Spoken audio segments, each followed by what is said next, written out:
March 1945. A cold wind swept across the harbor. Gray clouds hung low over the water, turning the morning sky into a dull sheet of steel.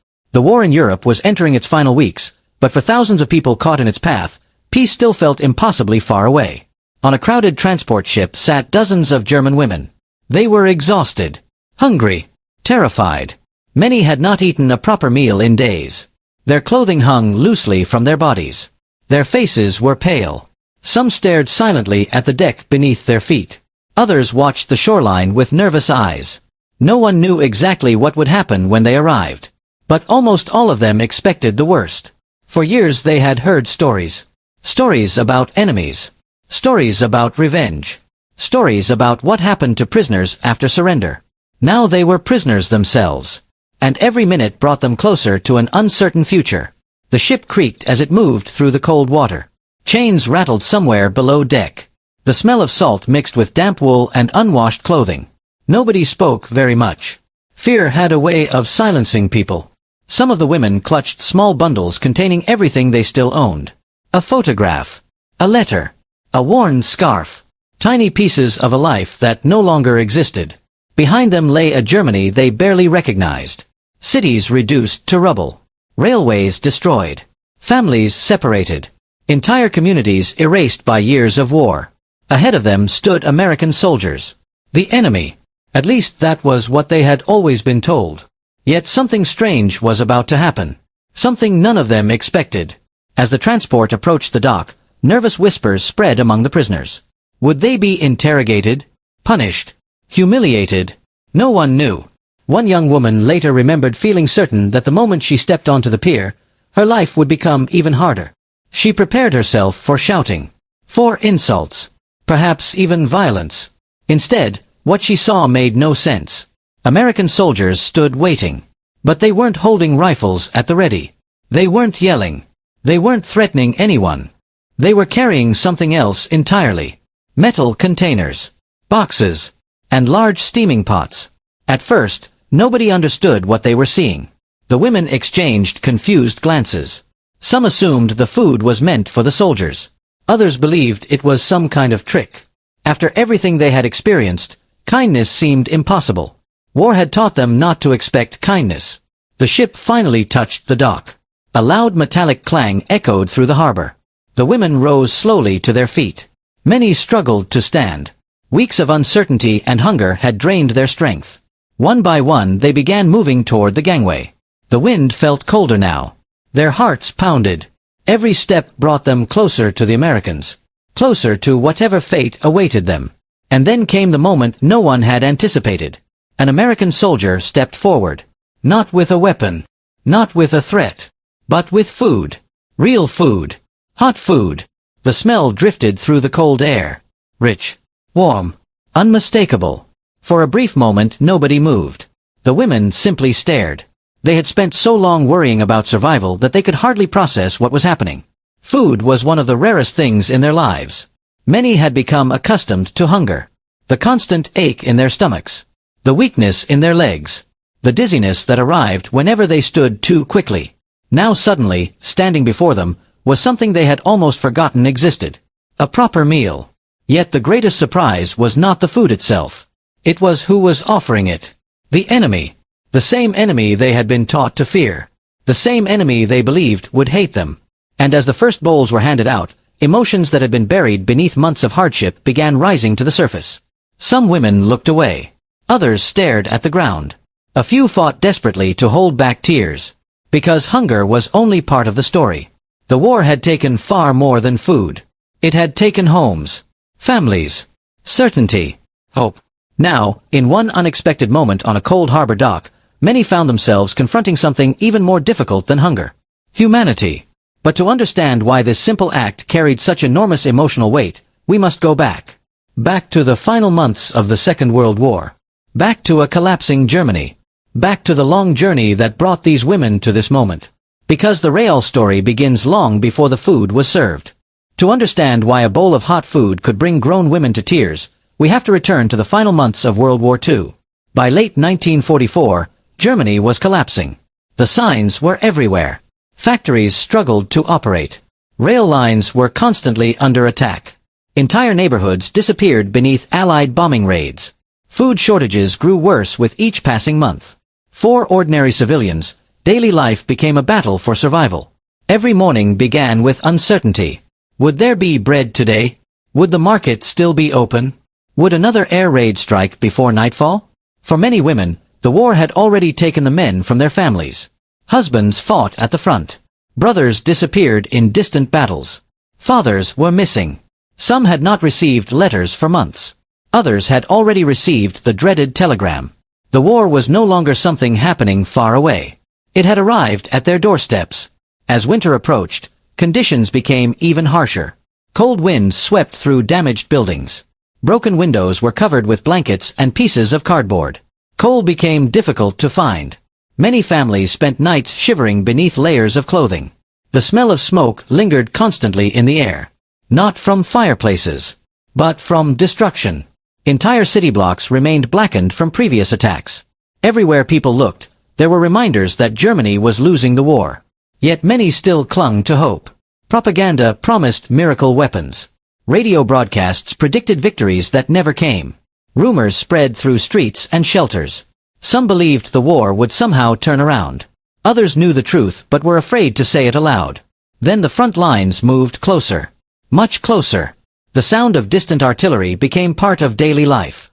At first it sounded like thunder. Then it grew louder. Day after day. Week after week. The war was coming. And everyone knew it. As Allied forces advanced across Europe, thousands of civilians found themselves caught in the chaos. Roads became crowded with refugees. Horse carts rolled through muddy fields. Families carried suitcases, blankets, and whatever possessions they could save. Children cried from exhaustion. Elderly people struggled to keep pace. Many traveled for days with almost no food. No one knew where safety could be found. The entire country seemed to be moving. Among those refugees were countless women. Some traveled alone. Others cared for young children. Many had not eaten a proper meal in days.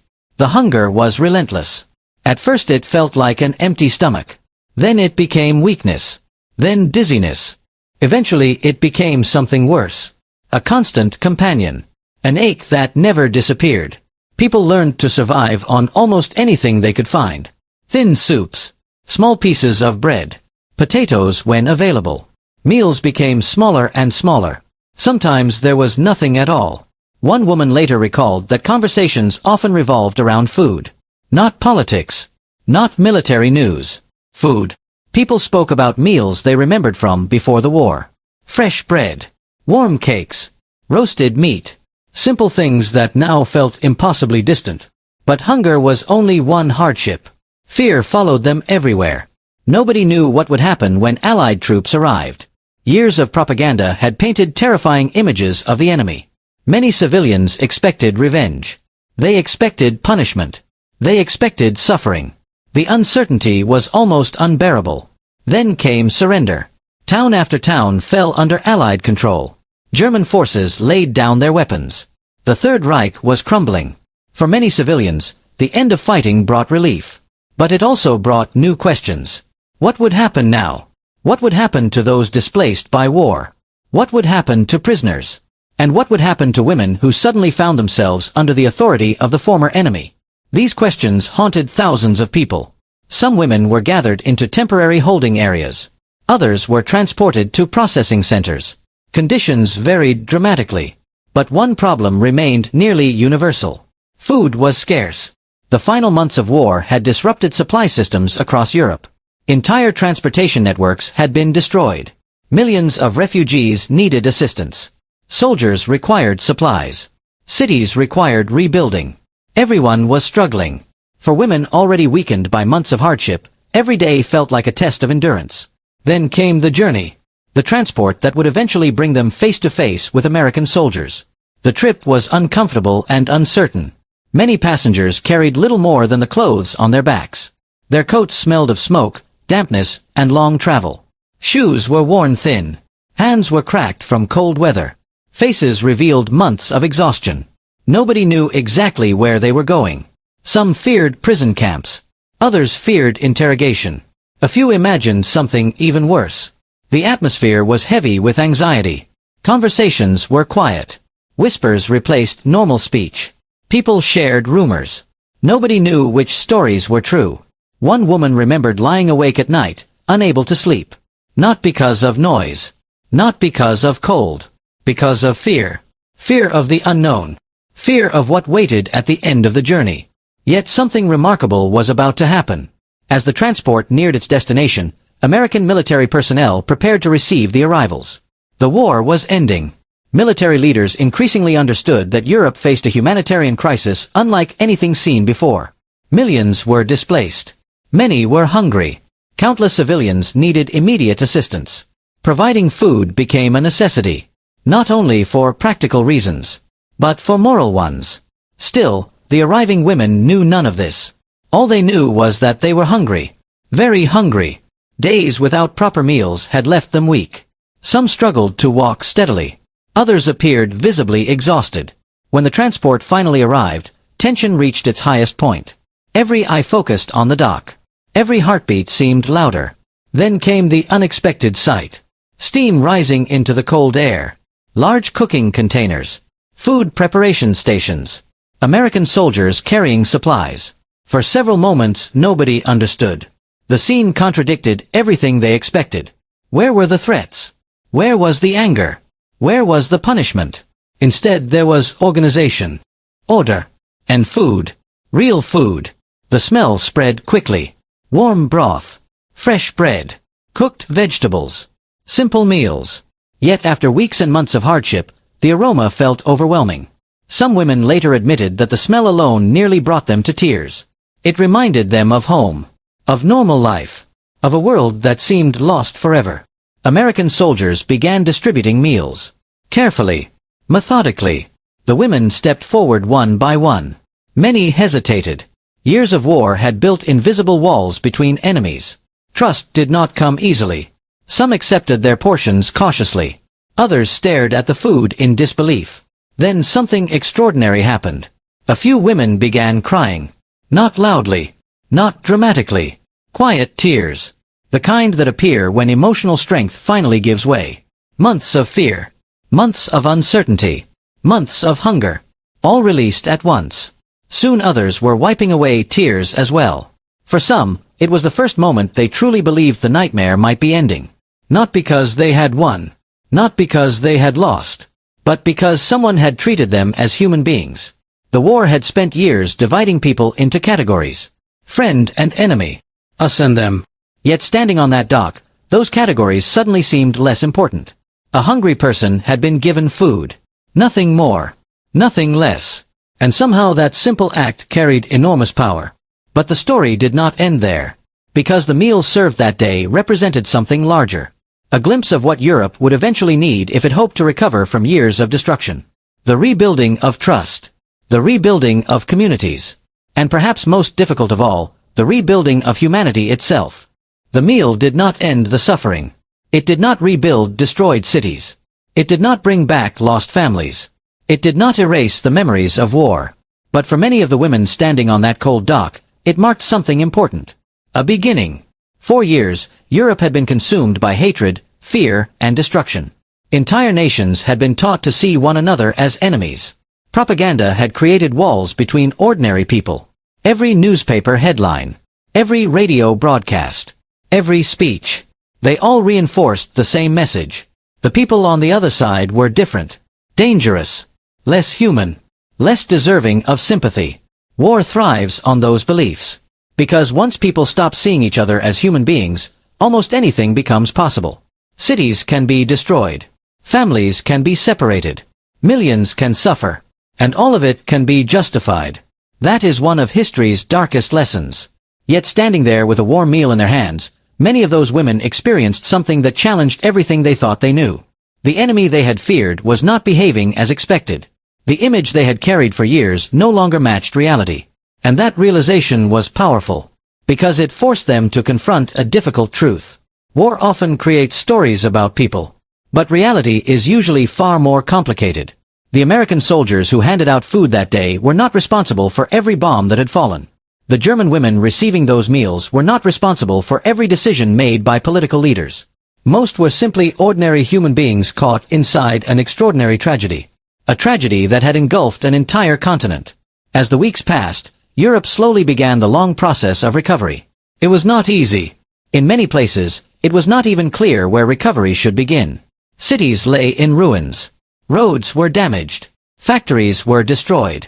Millions of people had no permanent homes. Food shortages continued long after the fighting ended. Across Germany and much of Europe, daily life remained difficult. Families searched for missing relatives. Parents looked for children. Children searched for parents. Former prisoners attempted to return home. Refugees crossed borders. Entire populations tried to rebuild lives from fragments. The scale of destruction was almost impossible to comprehend. Historians estimate that World War II claimed tens of millions of lives. Entire communities vanished. Ancient cities were reduced to rubble. The physical damage was enormous. But the emotional damage was even greater. Trust had been shattered. Relationships between nations had been poisoned. The wounds of war ran deep. Healing would take decades. For the women who received food that day, instead, they encountered something far simpler. A meal. A basic human gesture. Yet its impact lasted far longer than the food itself. Because it reminded them of a truth that war often tries to erase. The truth that suffering is universal. Hunger feels the same regardless of language. Fear feels the same regardless of nationality. Loss feels the same regardless of which side someone stands on. And kindness can cross boundaries that politics and warfare cannot. That does not mean the war was simple. It does not erase responsibility. It does not remove the moral complexities of one of history's most devastating conflicts. World War II was a catastrophe that reshaped the world. Its causes were complex. Its consequences were enormous. And its lessons remain relevant today. But among those lessons is a reminder worth remembering. Even in humanity's darkest chapters, moments of compassion still exist. Moments that refuse to disappear. Moments that survive long after the guns fall silent. The meal served on that cold day was only one small event in a war filled with countless stories.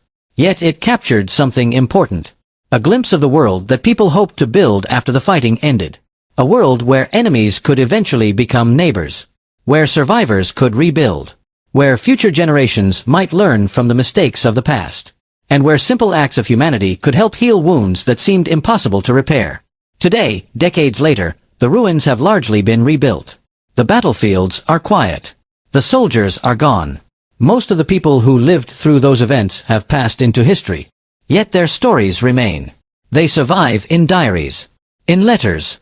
In faith, life moved forward in different ways. Some eventually returned home.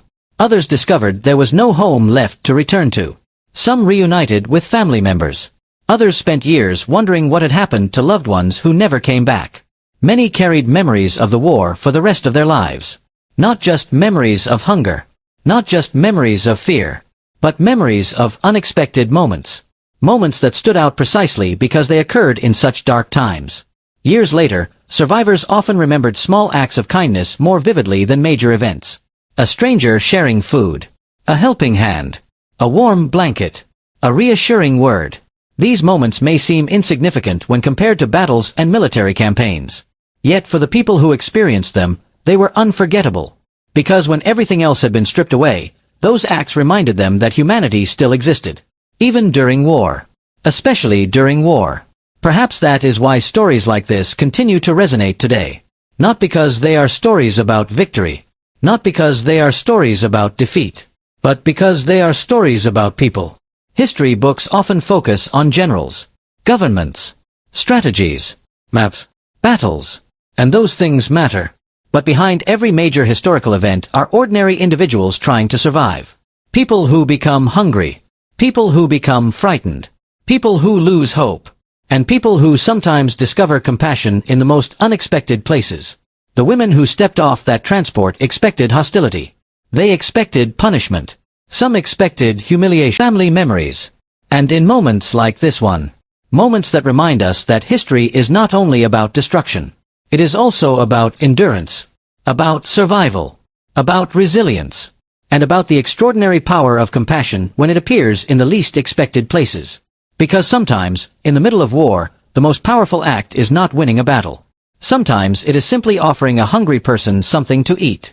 And for the women who stood on that dock so many years ago, that simple act became a memory they would never forget.